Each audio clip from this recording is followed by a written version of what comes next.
আসসালামু আলাইকুম। চেম্বার থেকে বাসায় এসে গাছের একটু যত্ন নিচ্ছিলাম। দেন সব কিছু গুছাচ্ছিলাম আর বেশ একাকিত্ব লাগছিল। আমার মেয়েরা বাসায় ছিল না, বোনের বাসায় চলে গেছে আম্মুর সাথে। তো হঠাৎ একটা কল আসে, আমার হাজব্যান্ড বলে আসো বের হও, আমরা একসাথে খাবো। আমি তো মহা খুশি, মনের কথাই বলে ফেলছিল হাজব্যান্ড।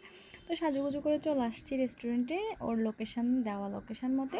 কিন্তু এখানে এসে তো ওকে খুঁজে পাচ্ছি না, কি একটা বিপদে পড়ে গেলাম। ভাবলাম যে মিথ্যামিথ্যি বললো কিনা, তো আমি ওকে কল করি, তারপর খুঁজে বের করি। তা আমরা হচ্ছে যে যাই হোক, এত ব্যস্ততার মধ্যে যে আমার হাজব্যান্ড আমাকে কল দিয়েছে, আমি তো নিজেকে অনেক লাকি মনে করতেছি। সে এত ব্যস্ত যে মানে কি বলবো। তো যাই হোক, ফাইনালি হচ্ছে আমরা পরোটা, তারপর হচ্ছে সবজি আর আলু ভর্তা অর্ডার করে।